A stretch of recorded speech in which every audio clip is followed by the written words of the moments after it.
From the studios of Farm Journal Broadcast, this is AgDay.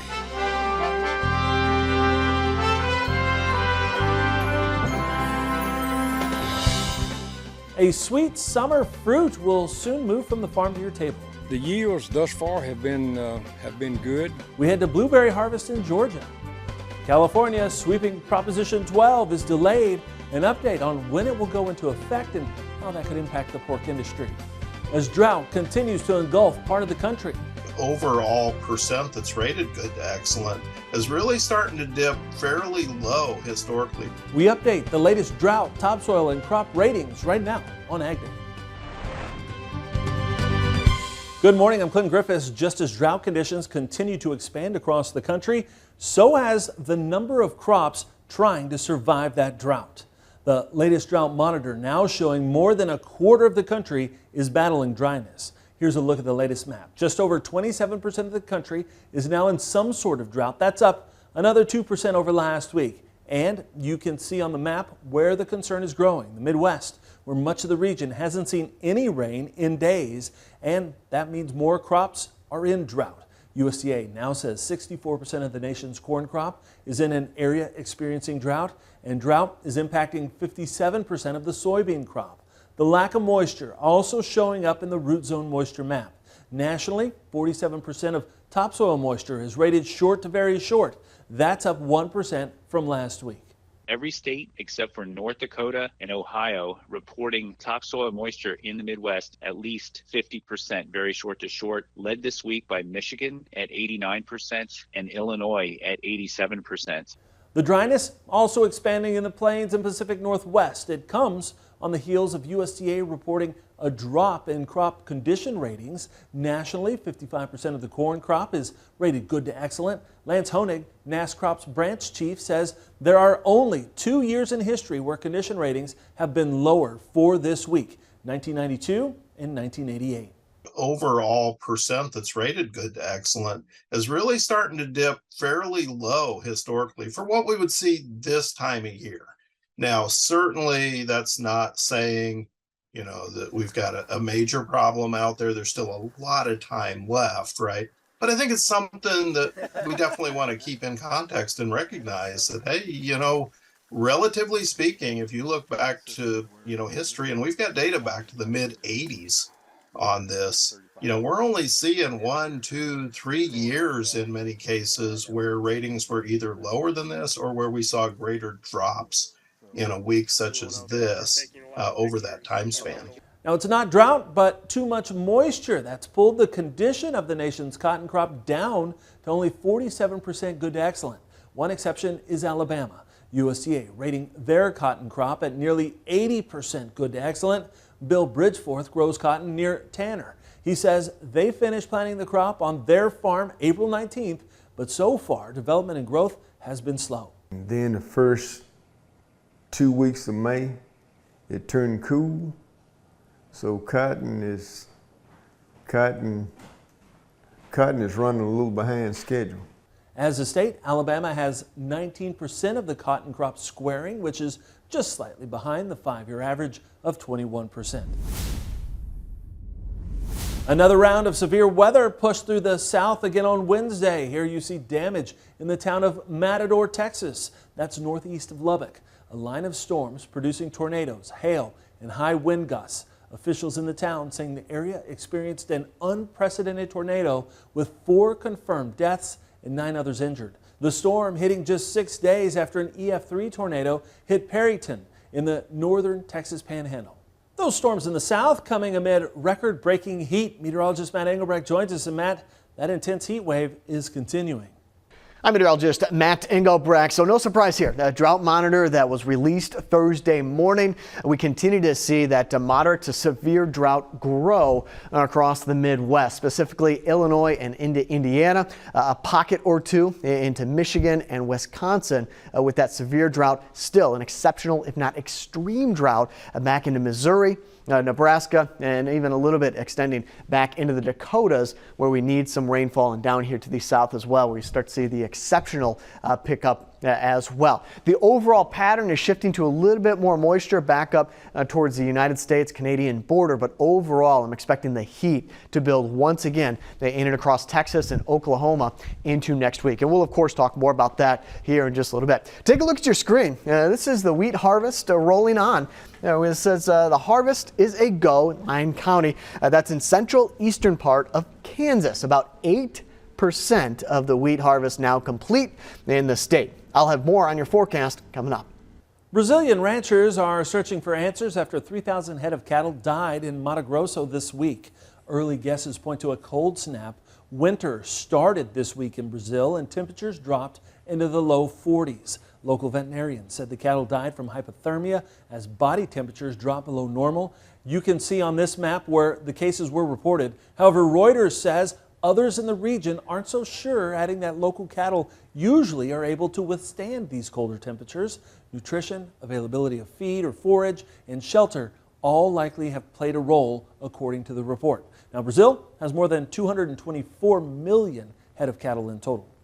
A developing story we're following. California is delaying the implementation of its Proposition 12 law. It will now go into effect on December 31st of this year instead of July 1st. A Sacramento County judge's order blocking enforcement of the rule had been scheduled to expire on July 1st, but the California Department of Food and Agriculture agreed that any products spoken for and in production prior to that date would be grandfathered in. Although the deadline was pushed ahead to the end of the year, the judge noted there would be no more extensions. Now, the National Pork Producers Council called the delay welcome news, but says the temporary solution doesn't solve the challenges and uncertainty the law brings to the industry. Now, we asked people what an extension would mean when the possibility was discussed earlier this month at World Pork Expo. No, not enough. It'll give us some time, though, and so it shouldn't be as impactful if you delay it for 6 months as it is if you start on July 2nd.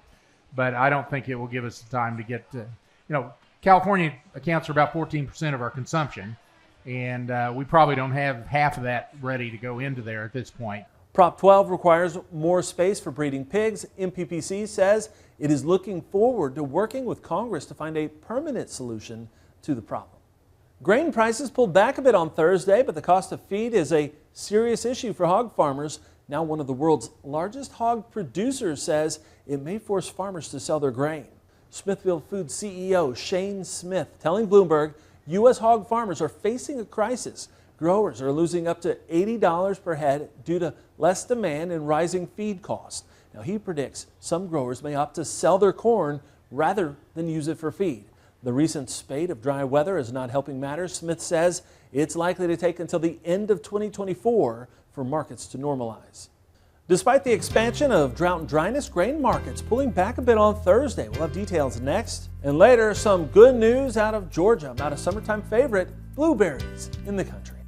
Registration is open for the 2023 Pro Farmer Crop Tour. Join our team as we gain insight on the 2023 growing season in person or online. Visit profarmercroptour.com/register to select the stop nearest you.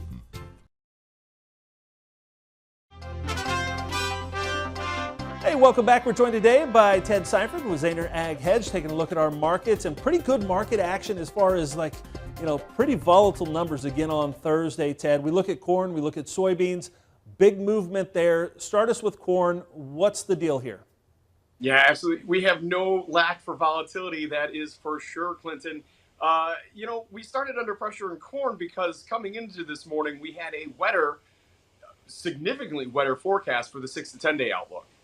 Some of the forecasts that had been calling for a quarter to a half inch, now looking for 1.5 to 2 inches for a fairly large area that would bring a lot of relief to really the parched areas. I mean, we see the drought monitor getting worse and worse every week, and it feels like it's getting worse by the day. So if that rain happens, maybe this weather pattern is changing like some of the weather forecasters or a lot of the weather forecasters have been looking for, but it hadn't happened yet. But as the day went on, we kind of bounced or picked ourselves up off of lows because there's not a whole lot of levels of confidence in these forecasts that have previously shown rain in them. But then as we get closer, that rain starts to fall out and we either get disappointing totals or nothing at all. Yeah. When we flip over to soybeans, big down day for soybeans on Thursday. What's driving that conversation? Different than the weather conversation? Well, it certainly had the same weather factor involved for soybeans, although weather is a much bigger problem or much bigger importance for corn in the immediate future. But soybeans also have sort of the aftermath of what happened with the EPA's proposal, sort of moving away from biomass-created biodiesel in favor of the renewable diesel. So soybean oil was locked limit down there Wednesday, followed through to the downside early Thursday. In either way, that's really decimated crush margins. Spot crush margins are the lowest they've been in really over 3 years. And that's putting a lot of pressure on soybeans as well. Hey, as we kind of project this out through the end of the week and into next week, give me a couple of things you're watching. Weather. It's weather. I think the crush margins might have just put their lows in. At least we did bounce back off the lows a little bit there on Thursday. But it's all weather. Clinton, if we come back on Monday and that rain is still in the forecast, that our confidence will start to grow again. We'll have hope again. But then we'll have to see that actually fall. And if it does, then we are going to start talking about the weather pattern potentially changing. And maybe we'll get saved. Now, some people are going to argue that there is a chunk taken off of corn yield already. I'm not going to say there isn't. But for soybeans, I don't think we can say that quite yet. Yeah, absolutely. Appreciate it. Thanks, Ted. Thanks so much for being here. We'll be back with more Ag Day and a check of our weather coming up in just a minute. For professional marketing advice specifically tailored to your needs, call Zaner Ag Hedge at 312-277-0113.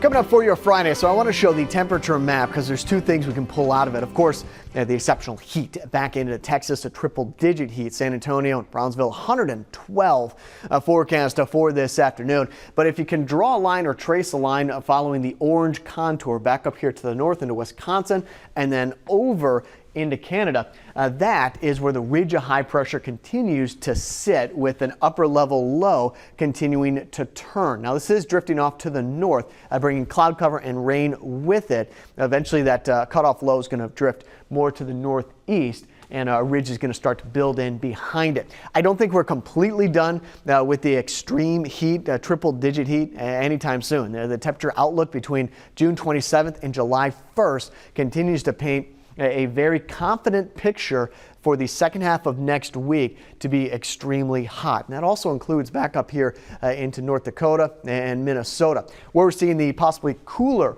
than average temperatures is back into the northeast with that upper level low, bringing some cloud cover and rain, keeping those temperatures down. But again, that is going to slowly lift back off to the north and to the east. In terms of the rainfall outlook, this is June 27th and July 1st. What I'm seeing here is it's actually being extended more across the United States rather than having a wet pattern in one location and a dry pattern in another. This is starting to connect across the United States, which is a good indication of the jet stream starting to move some of that energy from west to east, going a little bit more zonal, but also north-south, which picks up moisture and energy. Speaking of which, here's a look at the jet stream going into the weekend. Our cutoff low gets absorbed and moves off to the north and east. What's called a short wave into the Dakotas will bring some cloud cover and some rain to portions of the Midwest. It is going to be pretty shallow initially, meaning we're not going to get a lot of moisture behind this until it gets off the East Coast. Again, that's going into Tuesday and Wednesday. Another big ridge building over Texas.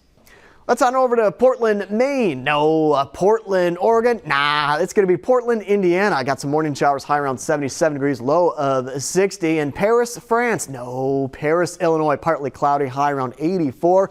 A little burly, high around 72.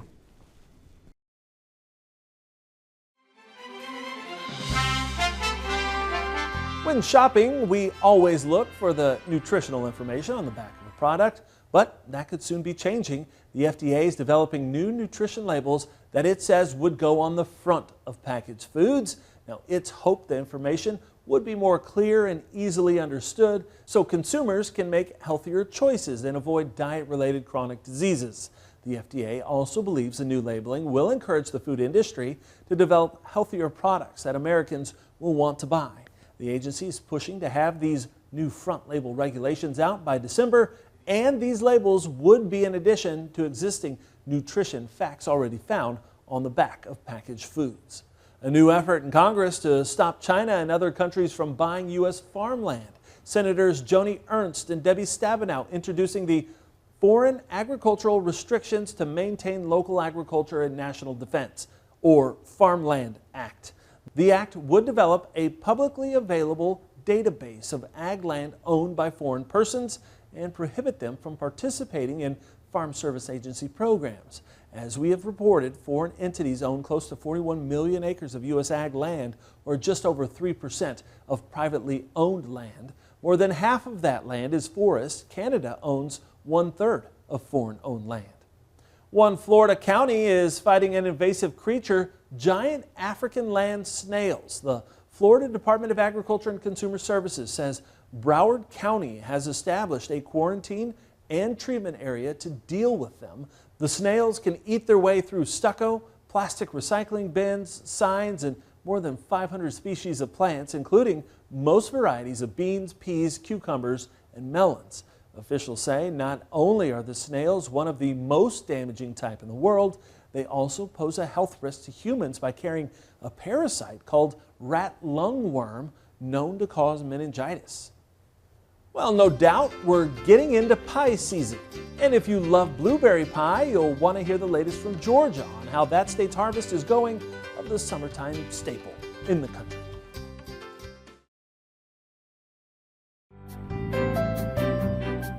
In the Country on Ag Day is brought to you by Pivot Bio. What if you had the nitrogen you need already on seed? Pivot Bio is the first company to apply nitrogen on seed. The nitrogen you need, now on seed, from Pivot Bio. Learn more at pivotbio.com. In Georgia, producers are harvesting the state's blueberry crop. They say it looks promising, but there's a threat looming. John Holcomb of the Georgia Farm Monitor reports on how imports from other countries are stirring up controversy among growers. Here in Alma, Albert Wilds and his crew are hard at work harvesting this season's crop of fresh blueberries, a time of year Wilds is no doubt excited to see, especially after having a couple of scares with Mother Nature, starting with the Arctic blast late last year and some late freezes earlier this spring. Fortunately, the blueberries were dormant enough, it did a minimal amount of damage. After that time, we had some frost events, but not really extremely cold events. And the southern highbush that was in bloom during that time on my farm and most farms had overhead protection to protect the bloom. The rabbit eyes had not bloomed out, and we didn't get a frost on the rabbit eyes this year. Wild says because of that, his yields on this season's crop have been great so far, and he even says the weather has been nothing short of ideal for harvesting as well. The yields thus far have been good.